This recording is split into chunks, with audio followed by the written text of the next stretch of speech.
What's up YouTube, this is Collect Pokemon and welcome back to another video. So in today's video, we are going to address the issue whether we are actually going to see a market crash. You know, a lot of YouTubers, a lot of video has been talking about the crash in this market.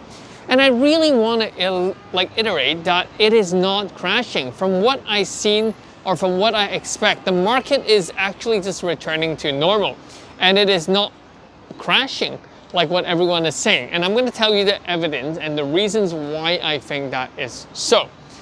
But before we get into it, remember to hit the like button, hit the subscribe button. You know, we're going to do a few more of these, you know, outing videos where you guys can see different views of Hong Kong.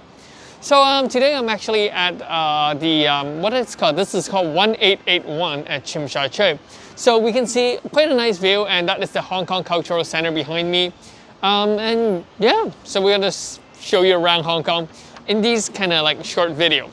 So why I think the market is not crashing is because a lot of the older Sun and Moon set has been very stable in price. We're not seeing any dip in those prices. For example, you know, Cosmic Eclipse, they're still standing strong at that $450, $500 range. Unified Mind, still going at $350.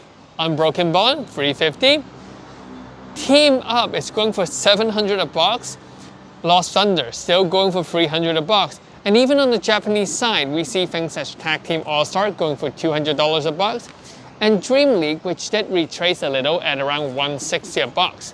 And to be very honest, if the market is actually crashing, I really don't think that these products will hold that high of a price.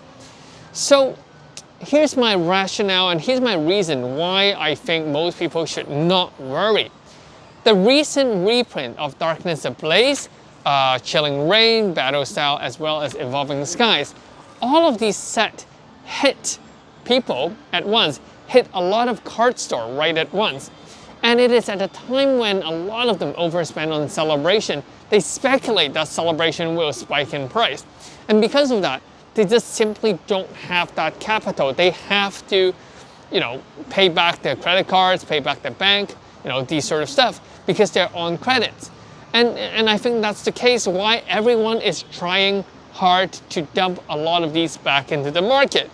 And I think it's a great time to buy Evolving Skies. I haven't made the Would You Rather video yet, but yeah, I'm going to talk much more deeper into Evolving Skies and why I think that it is such a good set to buy in at this time right now. So here's the thing. If the market is also crashing, things such as the first edition booster box should not have auctioned in PWCC for, I think, like it was like $428,000 for the first edition. It was like a record high. And seriously, that doesn't look like the market is crashing to me.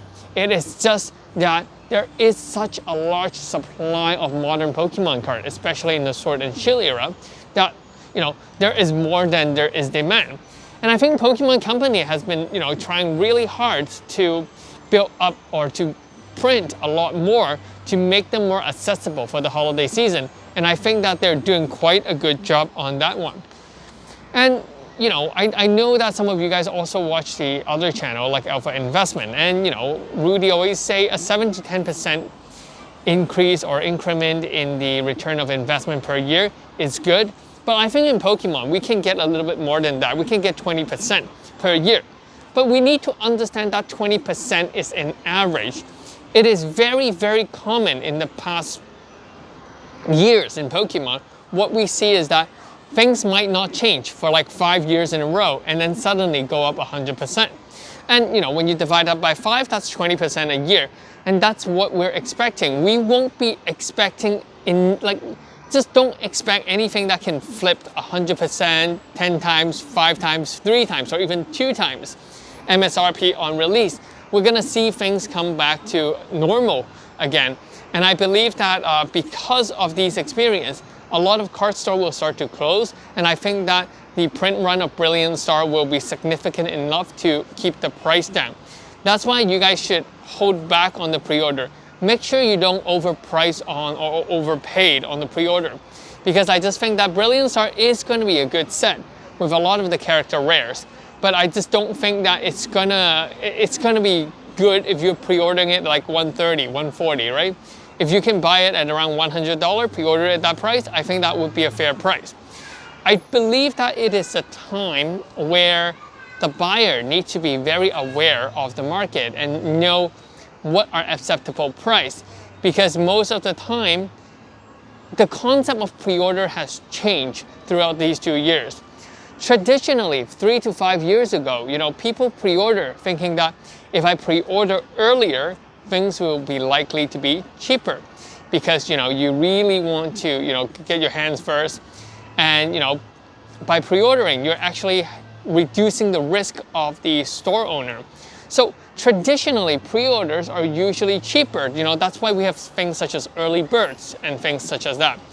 But I think these 2 years has changed a lot, and that pre-order isn't always cheaper.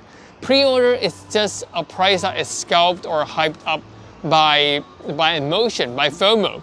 So I think that, coming to the end of 2021 and going into 2022, I think that we should, as buyer, learn what is a responsible or what is a good, reasonable pre-order price. So that's pretty much it for this video. I just want you guys to, take that positive note. I don't think that the Pokemon card market is crashing, and there are a lot of opportunity now into buying into sets such as Evolving Skies or Vivid Voltage, which I consider to be relatively quite good sets in the long run. So yeah, that's pretty much it. Stay happy, and I'll catch you guys in the next time. Peace. This is Collect Pokemon. Bye bye.